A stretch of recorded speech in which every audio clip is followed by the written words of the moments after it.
Here we are. Oh, we are live, ladies and gentlemen of the media sphere and YouTube land. Welcome. This is your weekly episode of Mauls, Balls and All. It has just gone 8:30. And joining me on screen are all familiar faces to you. We have, hold on, I'm just waiting for Mike.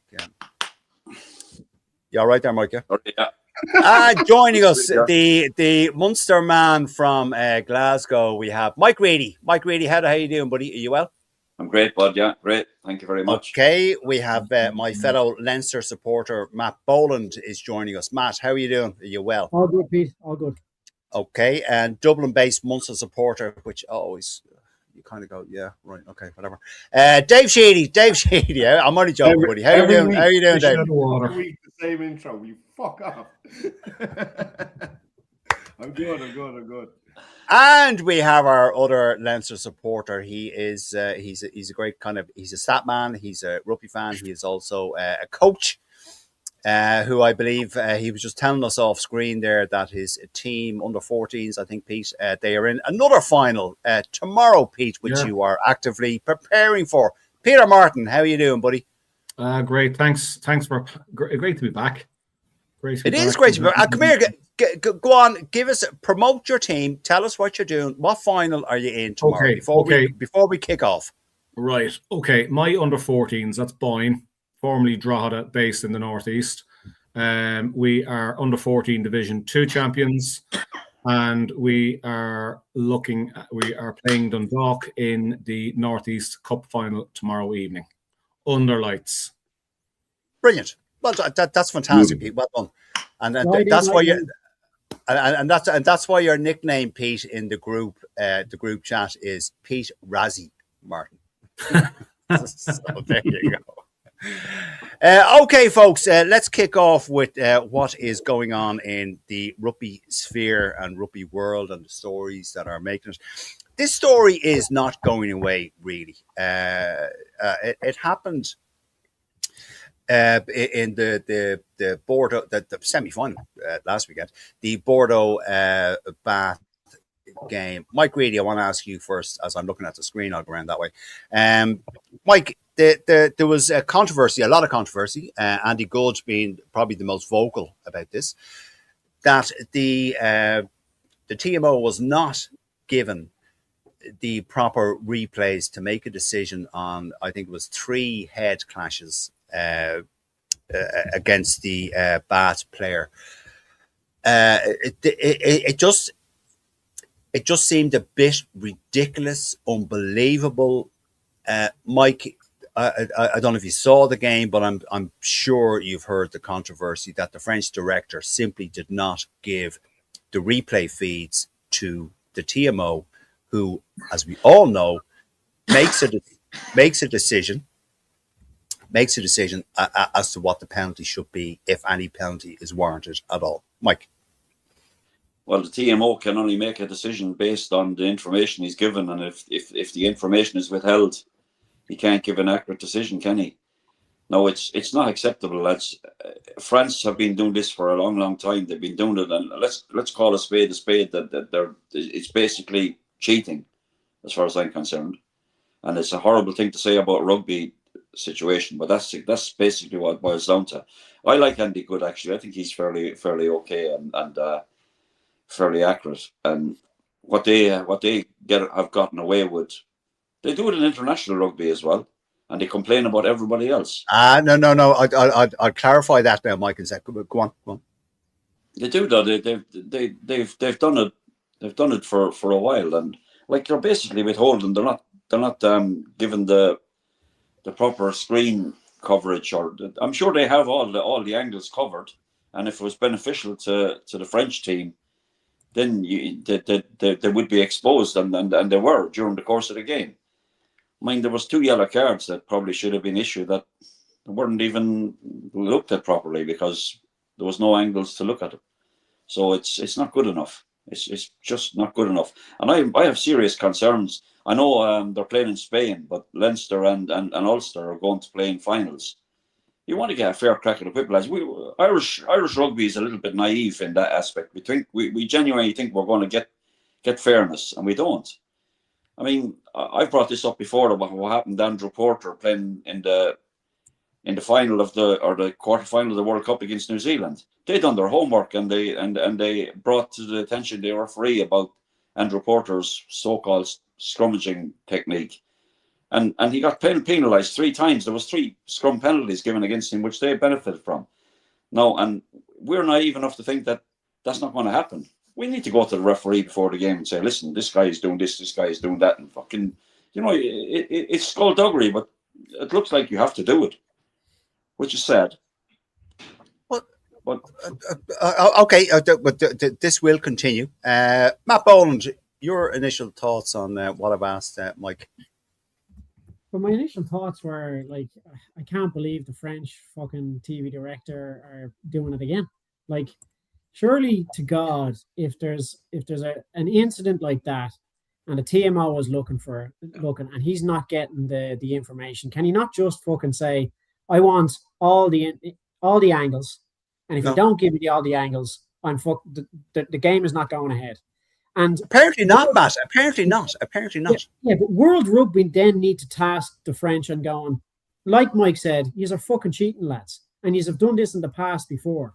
So either get all the TV angles available to the TMO when needed, or fuck off and we won't play in France anymore.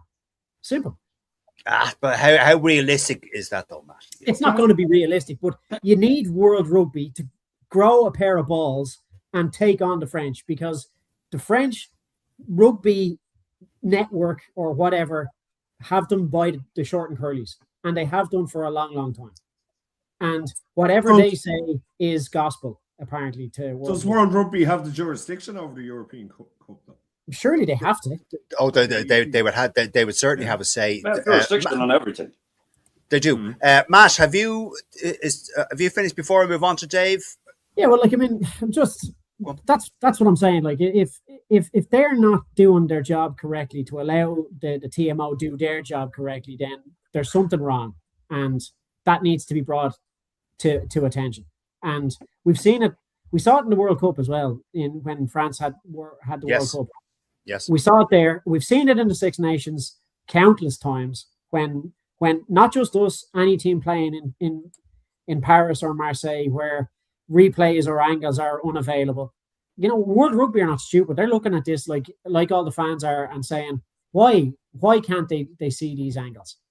And like, when a referee clearly sees something on a replay, and when the crowds kind of react to something, then it kind of brings it to the forefront, and players can go, hang on a second, look at that.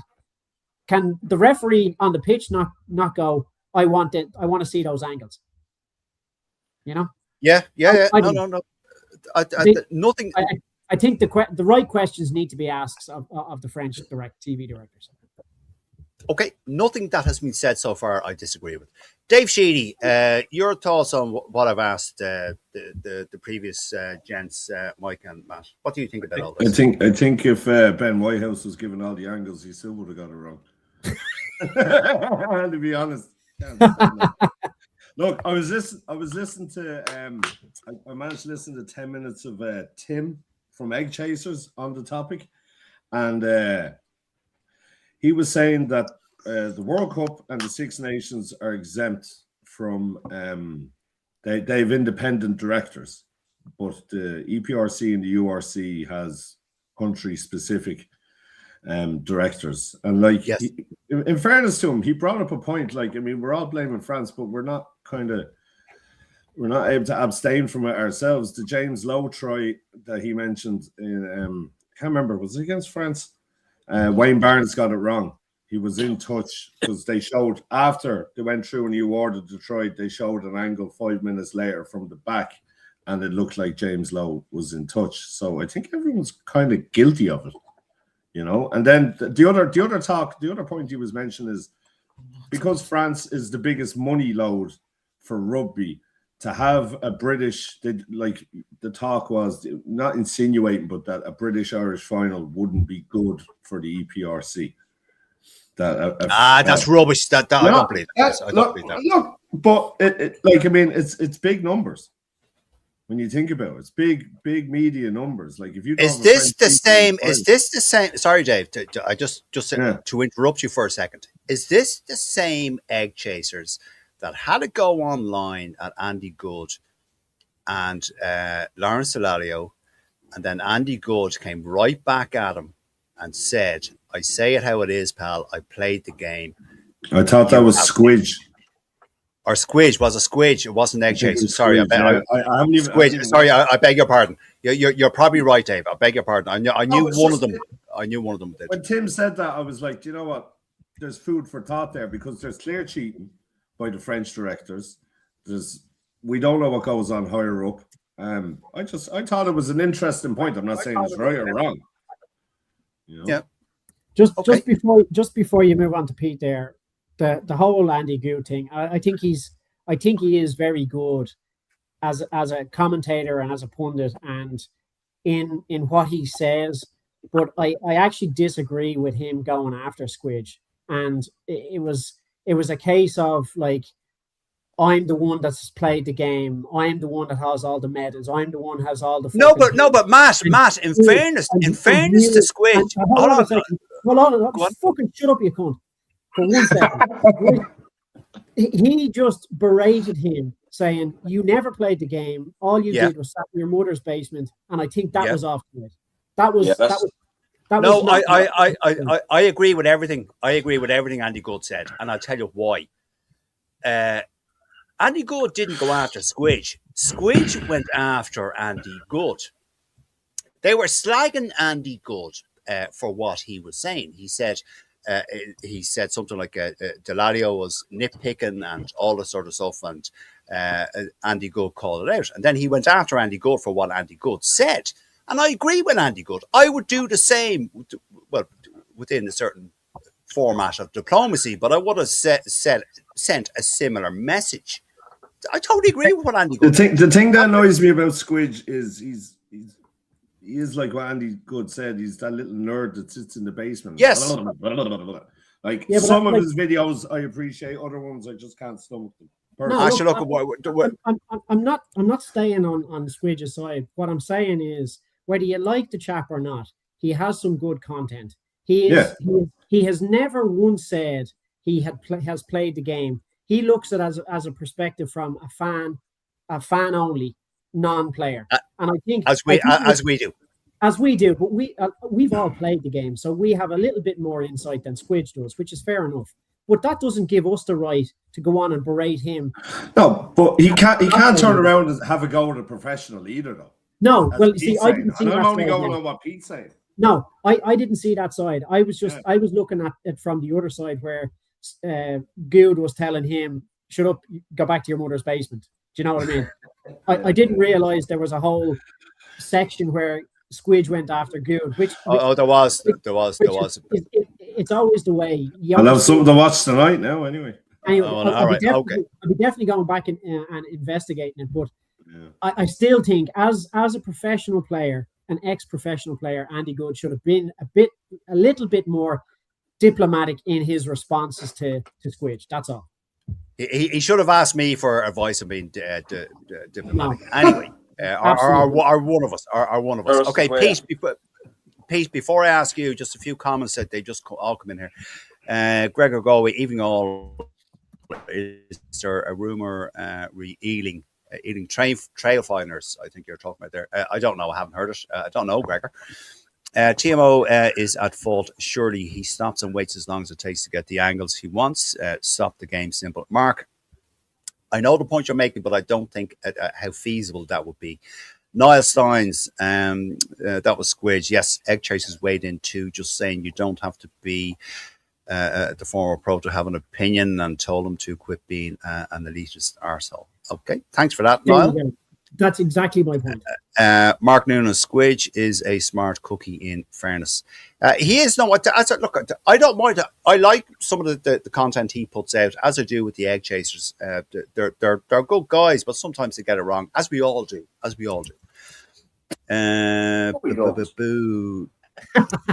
Niall Steins, who says he can't have a go at a professional? That's bollocks for sure. Yeah, Niall, listen, I totally agree. I'm glad I got it right last week. Anyway, I said Leinster and I said Ulster. Oh, we should have put money on it. There you go. All right. Peter Martin, welcome back. What are your thoughts on all of this messing? What I've asked everyone else. What do you think? Well, here's the thing. You don't need to be a chef to know a good steak. All right. I love it. So Love it. there's as many ex-players out there who know not as much as they should know, possibly, about the game. And there are guys out there and journalists and so on who have a very, very good, intelligent insight into it. Now, again, I didn't get caught up in all of it and carry on. Good has a fair few brain farts. What have you done there, Peter? I don't know. He probably shouldn't, because I think, to be fair, I think an awful lot of what comes out of Good's mouth, you know, it's a bit kind of rubbish from time to time. I don't necessarily always agree with what he has to say.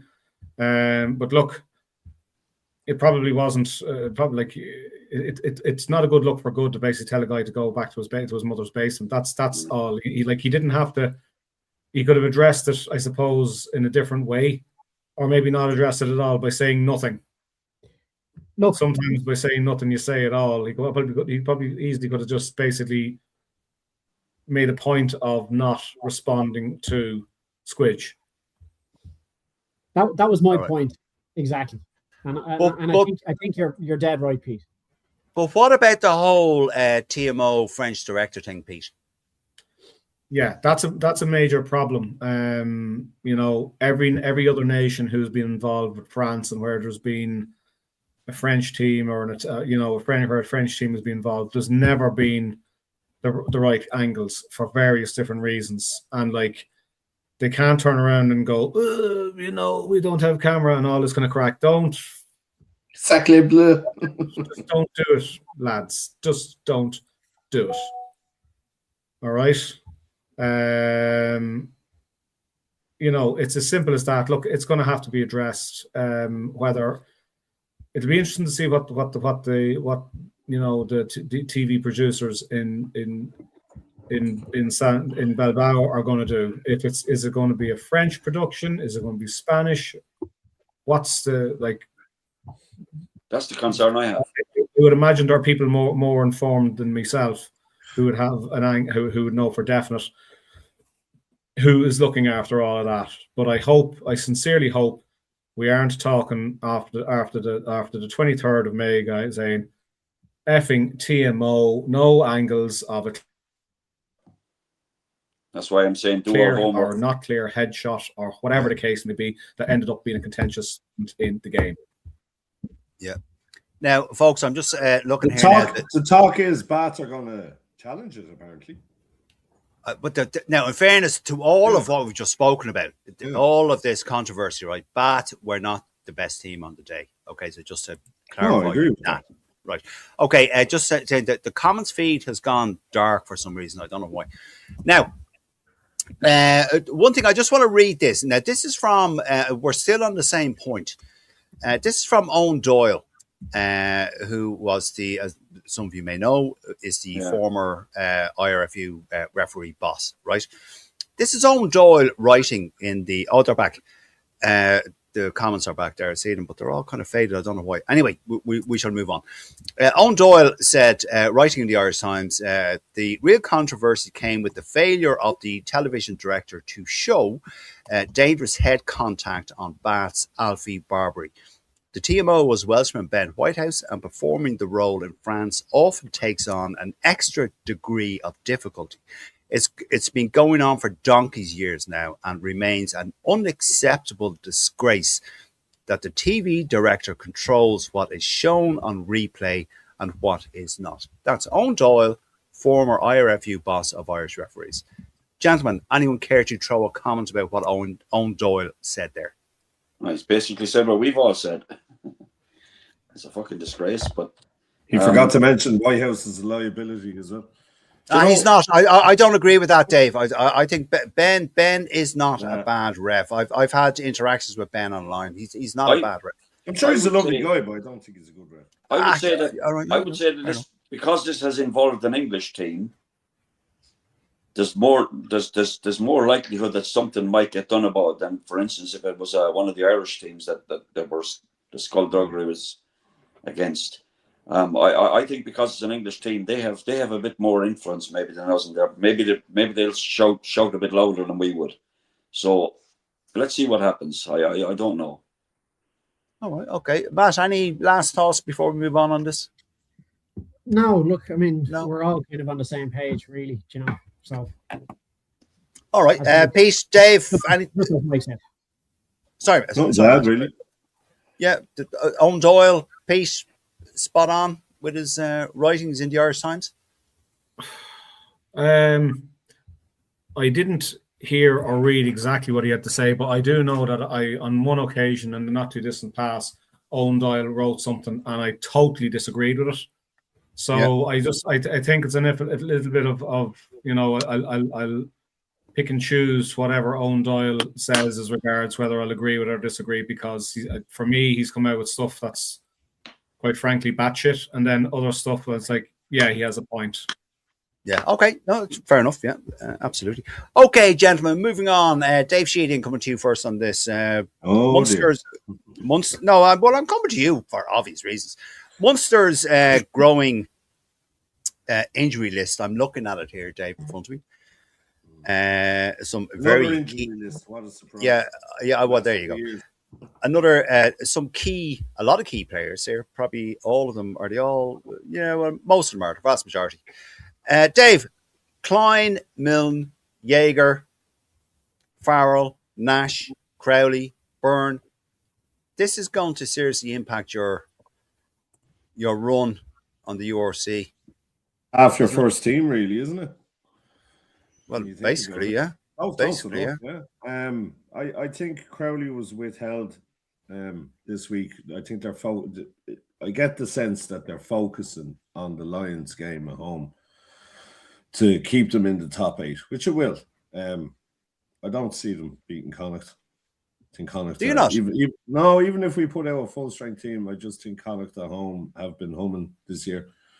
Look, the injury list in Munster's been a massive problem for the last 3 seasons, and you know we've discussed it many times on this show. Other people have discussed it in comments. Is it the training facilities? Is the G4 pitches? But Tom Farrell and Ty Byrne got big bangs in the last game, so that that is worrying. Hopefully Byrne will be back, but Farrell, I believe, his season's over. I mean, once you do a shoulder, it's you're done. But look, I'm not overly worried about it. I'm more worried about who's going to be coaching next year, to be honest with you, because I just saw a thing Macmillan said about his appointment with Randall. And Everton, I think he's going to walk in the summer, and I don't fucking blame him. So, the URC is not really my concern. I know, look, we want to be in the top 8 and blah, but I just, in regards to Munster, I'm more concerned about the coaching ticket now than injured players. Personally. All right. Okay. All right. Thanks, Dave. Mike Reedy, you're the other Munster supporter here. Your thoughts on what I've asked, Dave? Well, they've already got a depleted side. It's backs to the wall stuff now, and they need the results. They need, like Dave said, I think the Lions is the game that they really need to, because that directly affects them. Obviously, Connacht does as well, but I would like to see Connacht possibly get into the top 8 as well. But it's going to be it's a massive ask. I agree. I don't think they have any chance now with that depleted side of getting a result in Galway. I don't. But where are Connacht now? Sorry, remind me. I don't have to. Where are Connacht in the URC table? They're about 2 places below the top 8, so maybe 10th, either 9th or 10th. It might even be 9th. Or 9th. Are they 9th? They're 9th. Okay. I think they're about just behind Ulster. I think they will definitely have to win their last 2 games with bonus points, I think, to have a chance to stay in. Yeah. All right. Okay. But it's tough. It's going to be It's impossible to talk about Mikey, isn't it? Because the last couple of weeks it's just been so up and down with coaching, with players injured. It's just like I'm just ready for this season to be over now with all the crap that's gone on the last couple of weeks. It's imperative though that we finish in the top 8, because if we don't get out of the Champions Cup next year, and like the money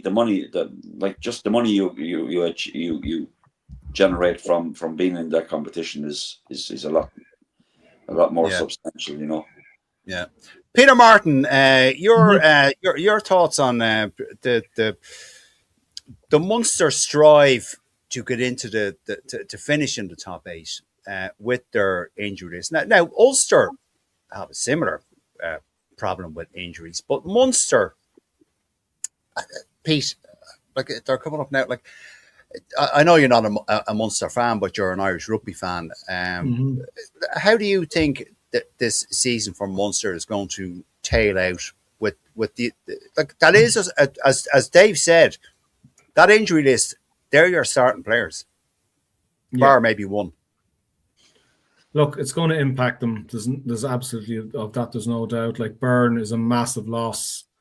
As Dave said, Crowley is likely to be back for the Lions game. They're obviously targeting certain games, and they're going to manage the availability of certain players. I think,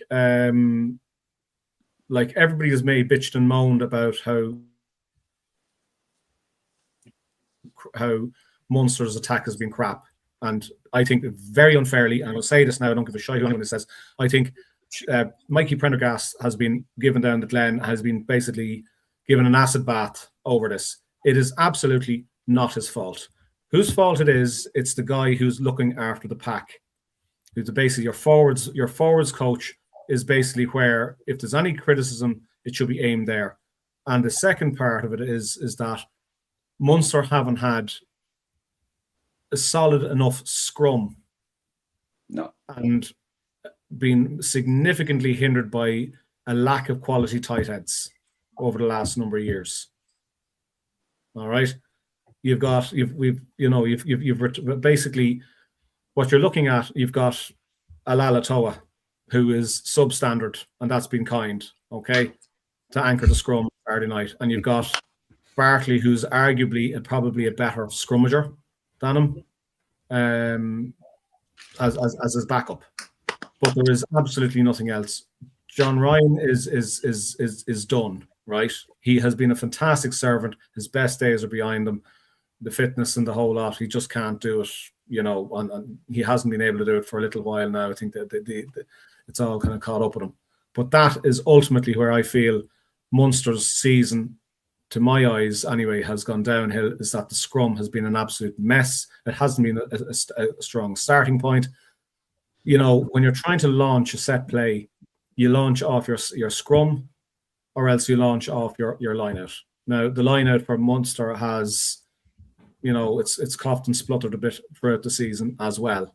But generally speaking, you know, once Klein has been in the team, once Byrne has been in the team, and to an extent, you know, when Jack O'Donoghue's been there, it has done okay.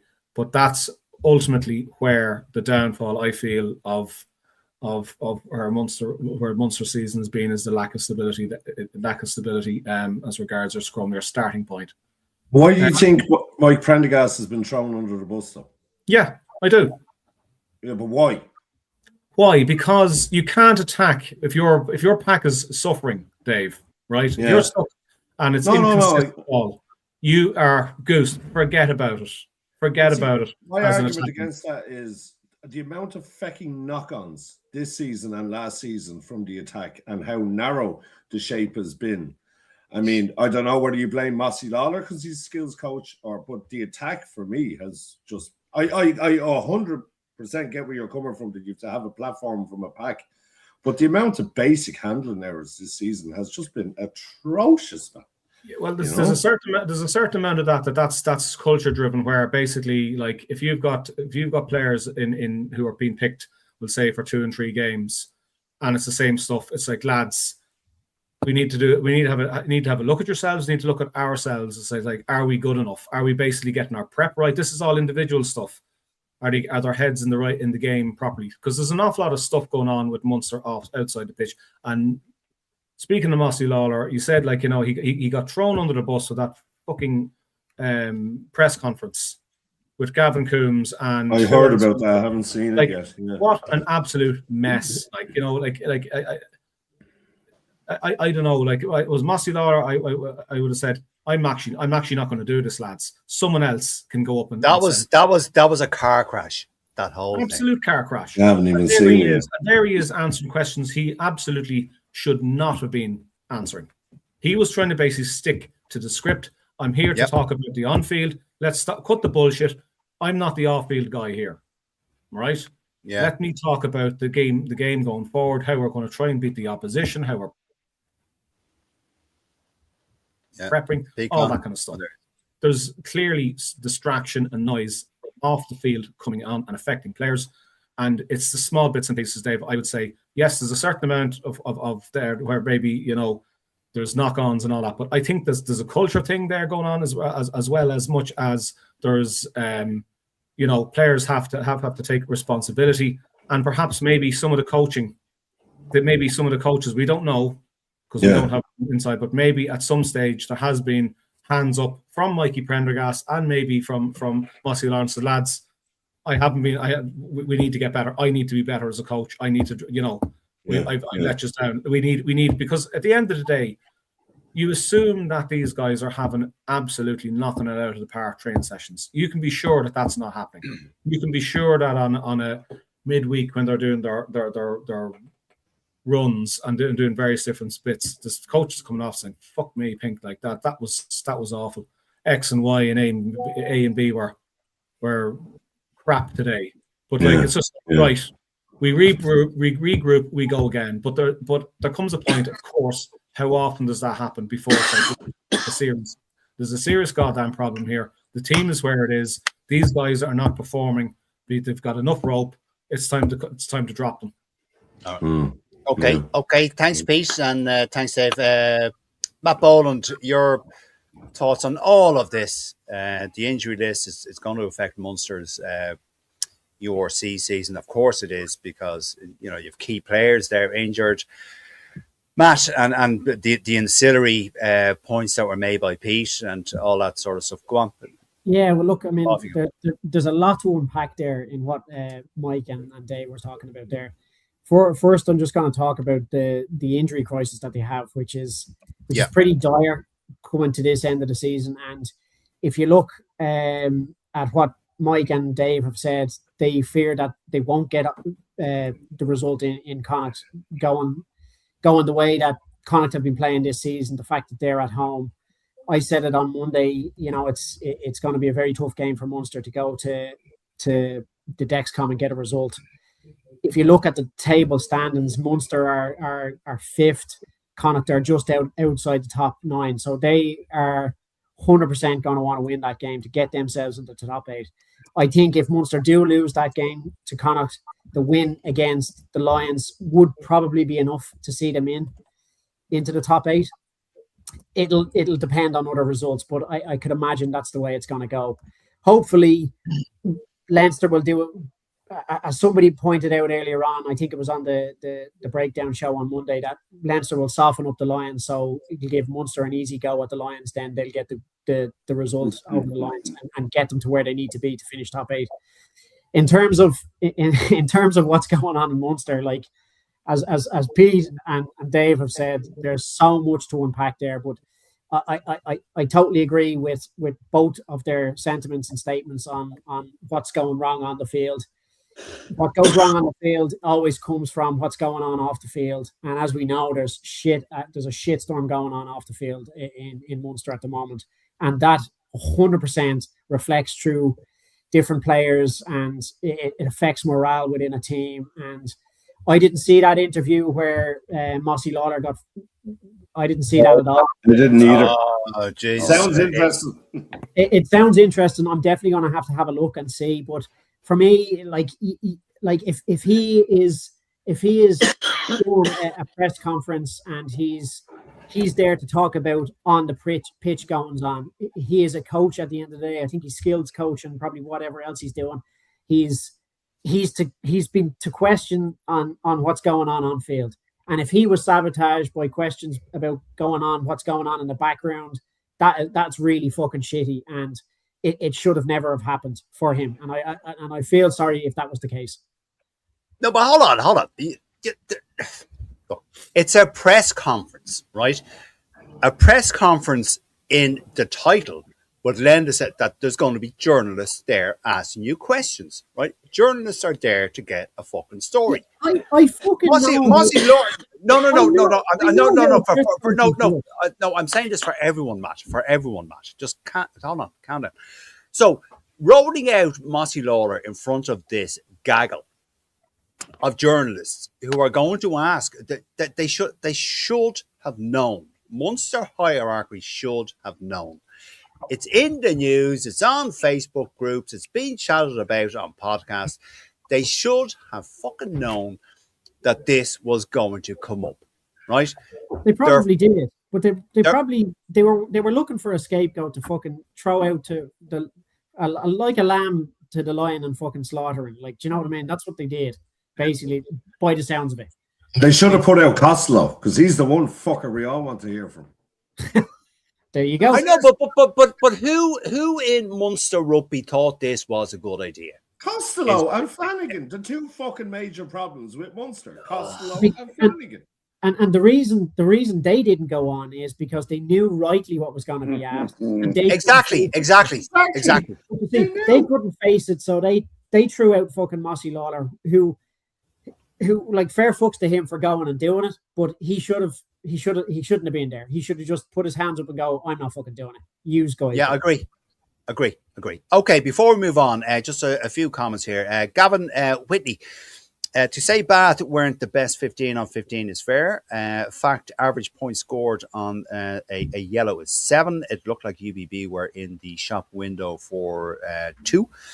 Bath lost by 12, so it definitely gives them a shot. A coach's nightmare is your 9 getting binned. Yeah, very true, Gavin. It's the hardest position to do without. Ruck speed slows, attack shape affected, your defence setup off scrums affected, and specialist box kicker gone. He was also player of the match, so it doesn't sit well with me that the best team won when the TV... Did I get the rest of your comment? No, it didn't come in. Okay, thanks, Gavin. Sorry. Mike Looms talking about that press conference is agreeing it was a car crash. It was indeed, Mike. Yeah, totally agree with you. Mike Sheedy, our old pal, Mike, good Munster man himself. Great surname as well. It is, yeah. A few years, Munster 9 players was out over injury. 9 players were out over injuries, but they won the URC. Now this weekend, around 17 young guns. They will win on Saturday. I always love Mike's optimism. Yeah, it helps. Bishop Len coming up as Screw two-tone on the screen. The press conference is symptomatic of the whole piss up in a brewery style of management at the moment, sending the guy rumored to be the next attack coach out to field questions about who should be the next attack coach. Yeah, you see this. Yeah. Joe Lyons. Hold on, one sec, Dave. Last one. Our old pal Joe Lyons. Imagine having to deal with so many of your top starters. Without so many of your top starters. Imagine. Yeah, Joe, that's probably a dig at a Leinster setup. Yeah, good man. Yeah. All right. As always, Joe is always on the ball there. Go on, Dave. No, I was just going to say, I literally renewed my season ticket and I had to convince my outfit to do it based on Randall got signed. And then the week after, they got rid of him. And it's just like... That was the only reason I was renewing my, because it's easy to get tickets now, unfortunately, for Munster. I'm 20 years at it. And it was just like, it's still not sitting well with me that fella just got, removed again. It's just. Oh. But do you understand? No, I know you do. So I'm just asking the question. But do you understand why the controversy erupted over his appointment? Yeah, but when are we going to stop this cancel culture crap? Seriously, are we just going to wean to it every single time? That's what just boils my fucking blood. Whoever shouts the loudest gets fucking hurt. Unfortunately, you're living in the world of social media. I know, man. I know. And this is a byproduct of this cancel culture. Is one of those byproducts of social media now. I can't think never of go. I know. I can't think of another attack coach that would probably have his CV. Yeah, That absolutely. is free. That's free, like, you know. And Dave, is your feelings are they shared amongst most of the Munster fraternity? I look. I'll be honest with you. If they'd appointed them, you stick to it. You know what I mean? You don't appoint. Oh shit! It was a bad decision again. You got to. You got to stick to it because it makes you look like a turncoat now, and you're soft and you're an easy target. You got to stick to it. And I guarantee you, a couple of 5-6 matches on a winning streak next year, that would have been long forgotten about by the social media. Oh, and then you know, it's it's kind of like we love Randall now because after 8 or 9 wins, that's I'll tell you if Macmillan stays next season, hopefully he does. And they actually give it to Mossy Lawler. Look, I've nothing against Mossy, but he's still an apprentice in my view. They'll be begging for someone like Randall next season if this shit show keeps going. Okay, they'll be begging for something like him.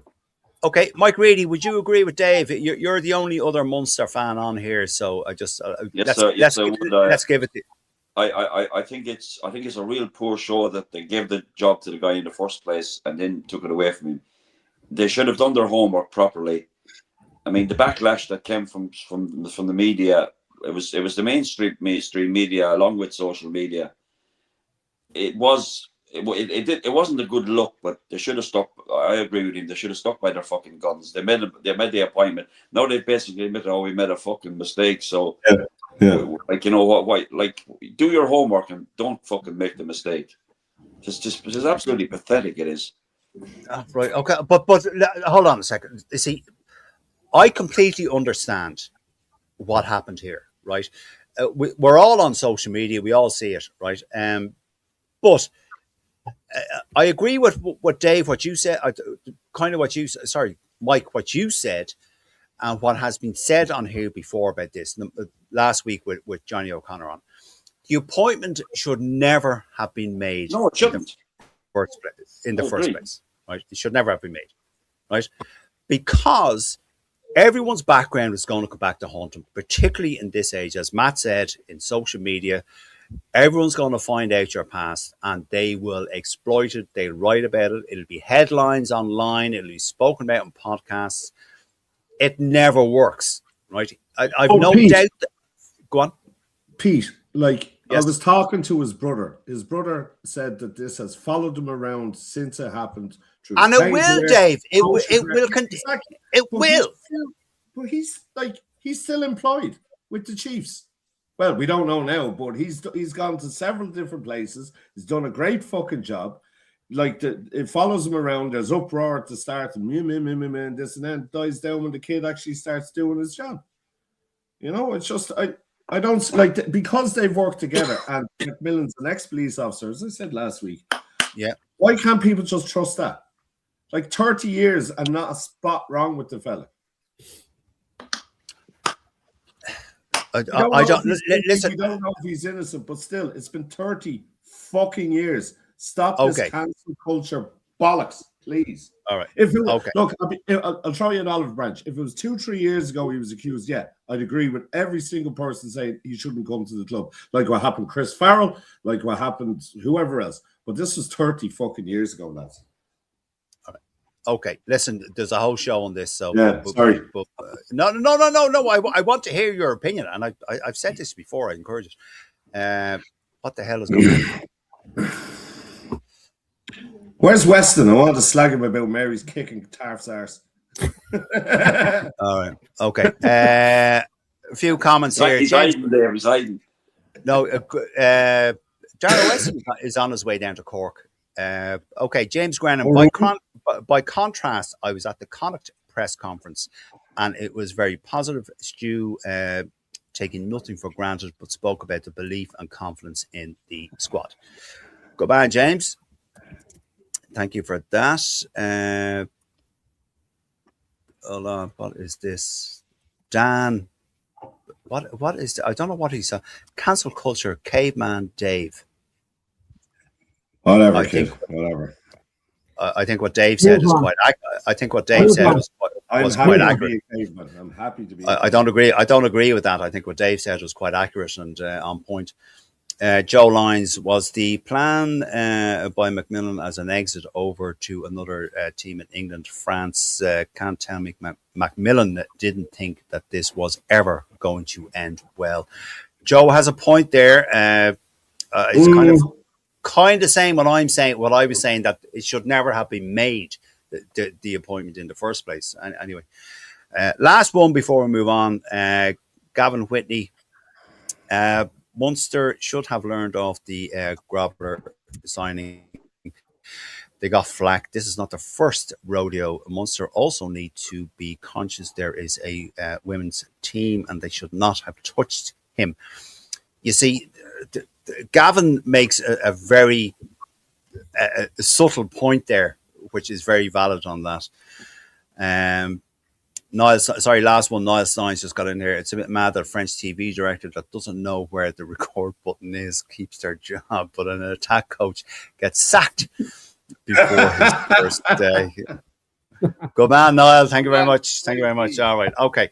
All right, gentlemen. Moving on from that. Look, listen, there's a whole show on that Munster shenanigans, which we might do. I don't know, but it'd be worth coming back to. But anyway, we'll have a look. Let's not. All right, Peter Martin, talking about Leinster supporters. I have two here. I have Peter Martin and I have Matt Boland. Peter Martin, I'm coming to you first. I'm normally surrounded by Munster fucking men. There you go. Well, that's only the Monday night show. Peter. Okay, we're moving on from this. Peter Martin. Next point. Jerry Kerr to Connacht. Good bit of business by Leinster because we're overflowing with loose head props ourselves. Not. What do you think, Pete? Well, first of all, I'd like to commend Jerry Kerr for his standard of play since he has stepped up from being from the AIL. He's been outstanding. Brilliant. And I would say that he absolutely deserves a crack at a full-time contract, wherever it may be. Leinster apparently were giving him a year. Connacht gave him 2 years, and he packed his bags and went west. Best of luck to him. There is a bit of a question mark, I think, though, over, I suppose. Now, I know we're living in an age now where costs are going to be cut and squads are going to be trimmed, but if you think of where Leinster are, for going into next season, there must be obviously some players coming in or players moving up from the academy and so on and so forth, because we will be short. Let's call a spade a spade. You've got Porter, obviously, you've got Jack Boyle, you've got Paddy McCarthy, and you've Alex Usanov. That's 4 props. You've I think young Mullen there in the academy as well. So someone else has to possibly, step up, or else perhaps there's another recruit from the AIL. Who knows? But we're a little bit tight at the moment. All it takes is 1 or 2 injuries, and the alarm, the sirens are going off. We've already had Ed Byrne signed as an emergency loan for the rest of the season. Look, maybe that's the way forward. Now, for going from now on, is that we're going to have 4 or maybe 5 props. It's going to be decision made by the coach and staff in the respective province, and it'll be like, well, once we get past a certain point with players, then it'll just be a loan. Maybe that's the way it is. Maybe that's budgeting. I don't know. If you remember, Pete, when we had Shane Byrne on this show a while back, he said he couldn't understand why the loan option was not used more. Would you agree with that, Pete? I suppose, look, the way it is, I think it's possibly hard enough to get a quality player. I think Leinster got lucky because they had an ex-player in Byrne, a Centurion. And like Leo said that when they announced that he was coming back, they were lucky to get a guy who's extremely familiar with the systems and the calls and the culture, indeed, which is so important of the team. So it's look, it's possibly something that's obviously going to be looked at a little bit more closely. And I think a lot of clubs are going to, do it. It's my feeling is it's a bit more commonplace over in England, but certainly we're very protective of our culture here amongst our own provinces.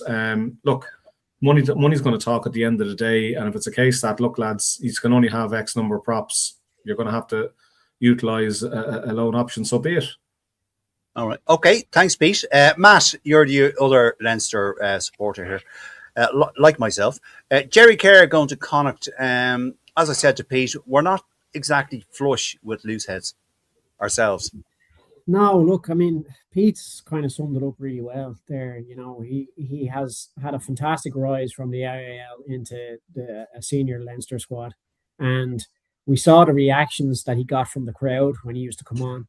It was constantly Jerry. So the fact that we are really tight with injuries in the prop scenario, I don't understand the reason why they'd let him go or why a loan option wasn't put out there.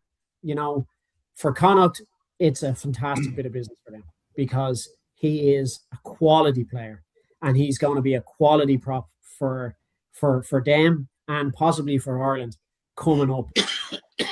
But it's sad to see, given the fact that we are tight with props and injuries, that we're going down through the numbers. To see a guy like that come in so well, to do so well, do a job for us when we needed him, to then just not give him 2-year contract, give him a 1-year contract, and he gets offered a 2-year and he snaps the hand off. Why wouldn't he? And best of luck to him. Yeah, true. Okay, well, we have one last point to go through, before we come on to our games coming up. Mike Reedy and Dave Sheedy, just your thoughts on this whole thing where Leinster are letting a very good player in Jerry Kerr, loosehead prop, go to Connacht, where Leinster, I don't think any team, actually, provincial team, are flush with props. But Mike Reedy or Dave Sheedy, one of you is a great business for Connacht, first of all. As regards Leinster, I mean they've been very unfortunate with injuries to all their loosehead props at the moment, but they also have to bear in mind losing players to the international team or the national team, like Porter and McCarthy, for instance. You still need people in the squad. Maybe they could have done with another, but Peter Martin was just saying that there's another boy coming through the academy or coming through, so they must have covered. They're not fucking daft. No, I don't know. That boy Kerr looks the real deal, though. He looks a proper. He has stepped in there, by the way, and been outstanding in that game against Toulon. Like, he had to come on because Porter was in the bin, and he had to come on, and he done really well. He did. There's no questioning Kerr's pedigree, none at all. Dave Sheedy, your just brief thoughts on this. I don't even know who this player is. I apologise. Oh, for Christ's sake, Jesus! Look, yes, you do, you liar. Liar, pants on fire. I don't watch Leinster games as much as I should. A busy life. As Pete's alluded to, though, I think he'd be fifth choice if everyone was fit. Like, you're coming near the end of the season. I think you're all right, lads. I think I expect everyone to be fit and ready for next season. I'll put it to you, Dave. You need to check this lad out. Yeah, exactly. Exactly. And then come back and give us your opinion. The thing that really interests me is that he came from AIL. Yeah, he did. Yeah, he did. Yeah, he did. Is it Nace he's from? I think, is it Nace? I don't know where he's from. Anyway, we're moving on. Sorry, Mike. I'm not being. No, it's fine. No. Yeah, you are. I'm not. I'm certainly not. Kieran Ryan, good Munster man. Hello, Kieran. How are you? Even everyone. Macmillan had to get his own staff. Dave, you actually referred to this way back in the show. That why was he signed before he got his, or why was his staff signed before he was appointed? Before he was even signed to Munster. Yeah. No, you're right. No, Kieran is agreeing with you here, Kieran Ryan. So, right or wrong about Randall, you have to put trust in Macmillan heading to Galway Saturday. Never write off Munster team. With thanks to the Thank you, Kieran. Enjoy the game. Okay, Matt Boland, I want to come to you first, just briefly, because we're fast running out of time, as always. Leo Cullen was in the news today for all the wrong reasons. He snapped at the press. He said, "You guys are always trying to throw a dig in." Personally, I think it's been blown out of all proportion, this whole thing. But Cullen is under a bit of pressure, Matt. Look, I mean, he's under pressure because obviously losing finals year on year or getting knocked out of a semi-final against Northampton and, not having a trophy until we won the URC last year in about 4 or 5 years. The pressure was on him because that's always, again, highlighted in the media, and you have your media people screaming, Leo out, Leo out. He's not stupid either. He's reading it and he's looking at it. He's seeing it. And he's probably fucking pissed off like a lot of people are about it. And he snapped. And it just goes to show he's only fucking human at the end of the day. But like you said, it's just been blown out of proportion. It was a flippant comment that he made. He's like throwing the boot in. And again, the media being the media clung onto that and just fucking blew it up and posted it on every fucking page and social media, and everybody jumped on the bandwagon, and now it's a big fucking thing where it didn't need to be. Yeah, exactly. Peter Martin, the other Leinster man here, your thoughts on what I've asked, Matt?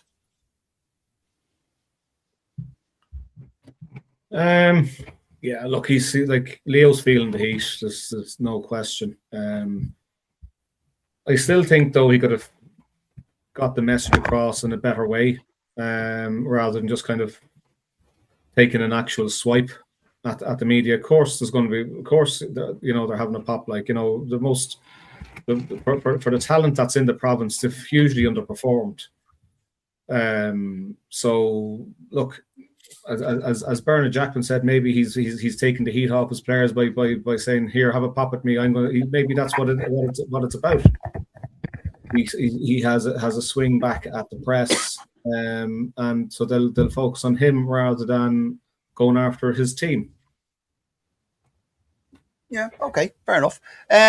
Mike Reedy, Dave Sheedy, any thoughts on Leo having a bit of a snap at the press? And I actually, before I ask you two Munster lads, I'm just going to read what Brian O'Driscoll said, and to all of you. He said, Brian O'Driscoll praised Leo Cullen's. Geez, I look very white here. My light is after going to go bananas. Who cares how you look? Read it out. We didn't need to see an HD, right. Peter. Yeah, I know. Yeah, it's off. The things have to collapse. Anyway, Brian O'Driscoll, he said he was praising Leo Cullen's tenure and his 10 years, despite the recent media backlash. He said he saw something online around someone defending Leo, and there's huge credibility to this. He's been in, I think this is my post, Bod, you're talking about. He's been in 17 semi-finals as a coach in 10 years. That's he said. He said that's ridiculous. Yeah, right. He said 17 semi-finals as a coach in 10 years. That's ridiculous. Any coach would give their left arm for 17 semi-finals. Yeah, 6 trophy wins, 5 URCs, and 1 Champions Cup. That's remarkable consistency over a 10-year period. There you go. What do the Munster lads think? Age before beauty, Mikey. I'm remaining very quiet about it. I think he's what Peter Martin said. I think he's trying to take the heat off the team. It was a bit of a flippant comment, lads. For fuck's sake, the whole thing is blown out of proportion unnecessarily. And I mean, like the abuse that young Sam got after the Toulon game. Oh, don't go there. No, we're not talking about Sam. We're not talking about Sam. You always fucking do this. You bring in a complete abstract. If that could be the cause for his yes, of course, he's trying to take the heat off. Okay, fair enough. Okay, fair enough. Go on, Mike. Sorry, go on. But he, you know what? He'll be fine. He's a big tough boy. He can take whatever they fucking dish out to him. He had a little dig. It is a little bit unusual for for Cullen to come out like that. You know, he's normally very reserved and very jovial after a game, but maybe it needed to be said. I don't know. It's a lot of snidey fuckers of journalists as well, though. He's definitely under pressure. There's no doubt about it, lads. You can read out all those stats you want, but you have to admit that in the last 2 or 3 seasons, Leinster have underachieved. No question about it. Winning Mark Noonan has a big fucking fishing rod out there. Stick his comment up on screen. But this one. That's the one. Mark Noonan, yes. Most teams are famous for winning European Cups. Only one is famous for losing them. All right. Thank you, Mark. Yes, okay. No, I tell you, my honest opinion is that I think. Sorry, Peter. Can I come back against Mark Noonan's comment there? Right. Different sport. The point remains the same. Jack Nicklaus won 19 majors. Right. 18. How many times was he second? I don't know. I don't know. Do you know the answer to that? It's more than he won anyway. Yeah. 18 majors. And that's all that needs to be said. All right. Okay. All right. But you just said, hang on. Peter Martin just said the Leinster have underperformed. I don't think they have. Like, they've been in finals and semi-finals for as long as I can remember now. Since 17 in total. Sorry, 17 semi-finals. Yeah, but since the Leo era, like, I mean, I give my left nut now to be in Leinster's position. Yeah, okay, we don't. All right, okay. No. You can hang on to it. You don't want this is almost a family. Stays down there, Dave.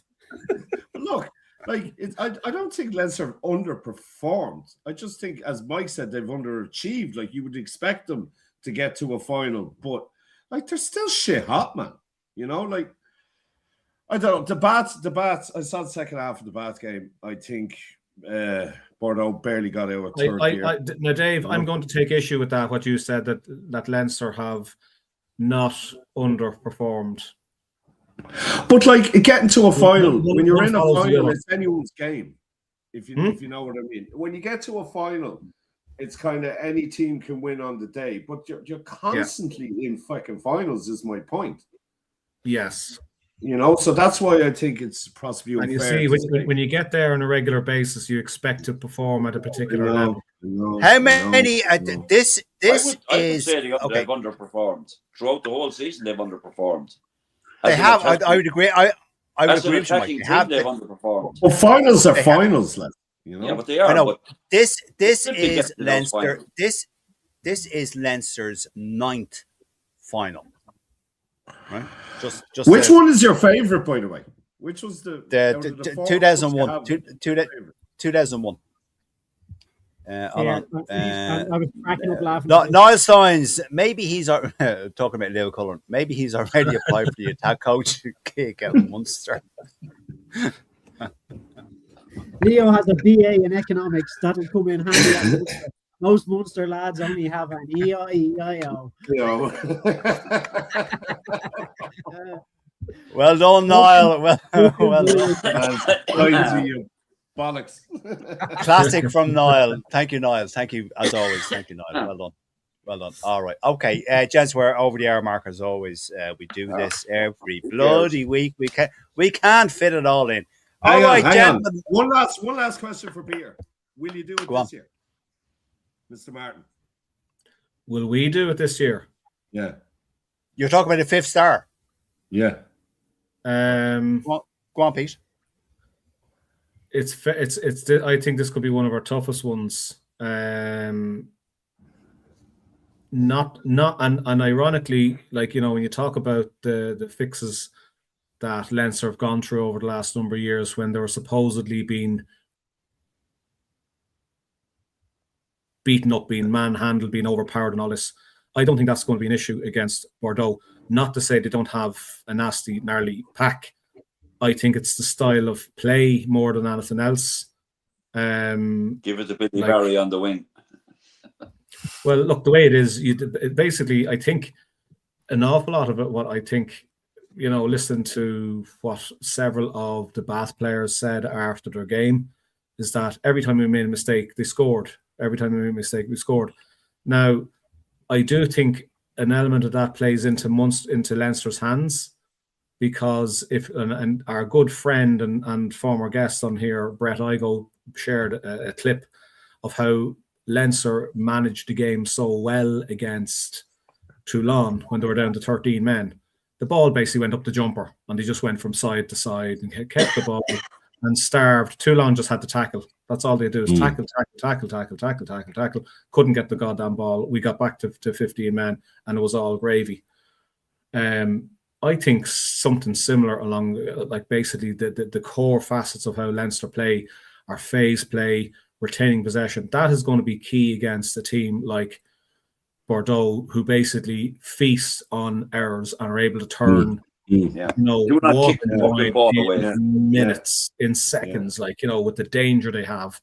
Yeah. Leinster have to play a high possession game, which is absolutely meat and drink to Leinster. But it's just been, I think my fear would be is having the personnel, the right personnel, the people who are fit, those who can do it best, having that available. That would be my fear. All right. But I think we're well capable. I think look, but before I will come on to it now. But to answer Dave's question, I think it'll be an extremely tough game for Leinster. I think one of the key things Leinster have to get right is their discipline. If they start giving away penalties and cards, that we will be punished severely by a team like Bordeaux, who thrive as tackle completion. Yes, Bordeaux thrive on the breakdown. They thrive on open play. They're a typical French team. They thrive on open play, and we just need to be firing on all cylinders, which we haven't. To be honest with you, we haven't done all season. So anyway, that's all I'd say about this. Anyway, games coming up. Mike Reedy, to you. Ulster are entertaining the Stormers. Fucking come on, Ulster, by the way. Get whining about those bastards. That's all. Mikey, you tell him, boy. Yeah. Okay. Couldn't possibly pick anybody fucking from South Africa to win it. Yeah, I know you could. Yeah, how are you doing? Yeah, Grant. Nelson Mandela, all that sort of stuff. Yeah, Grant. Leinster take. Yeah, all right. Leinster, Mike. Leinster taking on the Lions. Come on, Leinster. Fucking get whining about them scumbags as well. All right, calm down, will you? Jesus Christ, you'll have to set up the police. You've got me going now. God, if the Bulls and yeah, I know. Yeah, okay. And Mike, for lastly, not the last game, but lastly in the URC, the Interpro Connacht are entertaining Munster.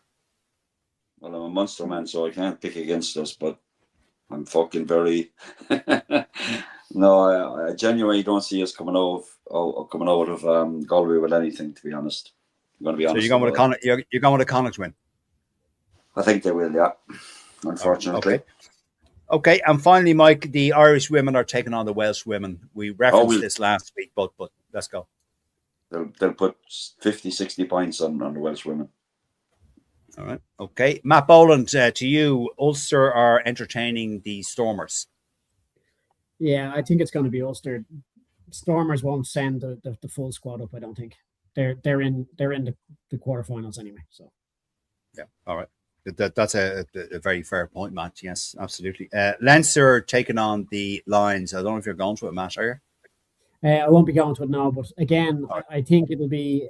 I don't think they'll send up a full squad. They know they're in the quarterfinals. They're probably targeting home. They're probably resting their big players for that game to get past the quarters. I would imagine.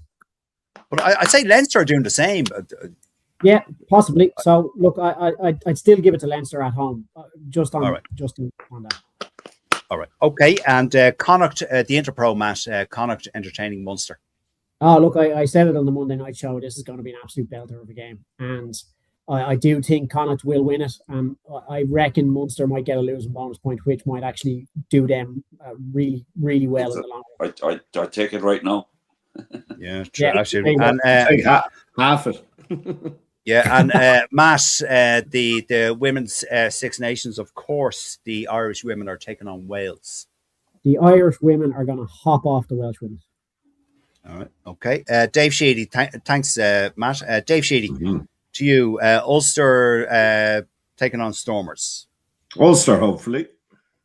All right. Get them moving up in the top 8. Okay. Leinster taking on the Lions. Leinster, please God. Okay. Say that. The Interpro. Are you going to the Interpro, Dave? No. All right. I'm keeping my diesel, okay, go on. my diesel for the Lions game. Okay, go on. Connacht v Munster. I think Lancaster's built a great culture there already, and I don't see. You know, JJ's not been good this year. It's just no Coughlin or Butler on the bench. We've no replacement 10, so I can't even see us getting a losing bonus point, to be honest. So Connacht. All right. Terrible now. No, fair enough. Your team, Ireland, the Irish women are taking on the Welsh women in the Six Nations. Irish girls. All right. Okay. Just a comment there from Joe Lyons. Sorry, just before I come on to you, Pete.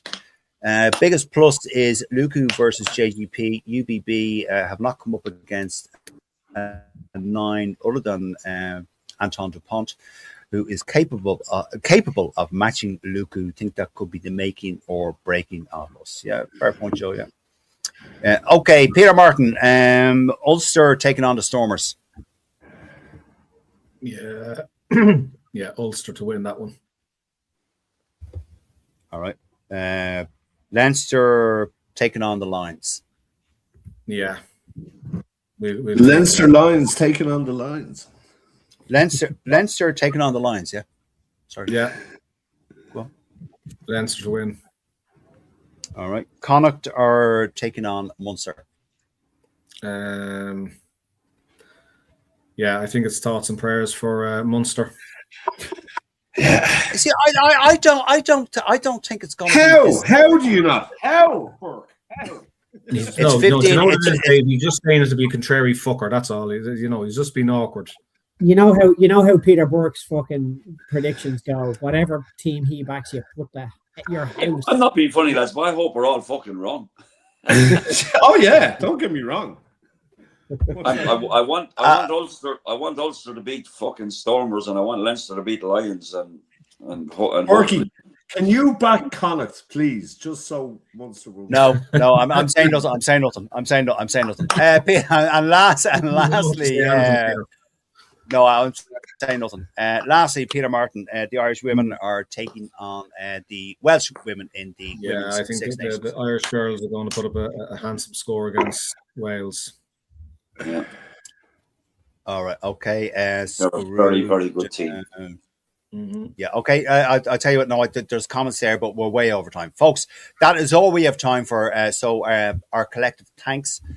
Well, me being the host, I'm going to thank Mike Reedy. Sorry, before you go, does anybody know offhand what time that game is on Saturday? The women's game.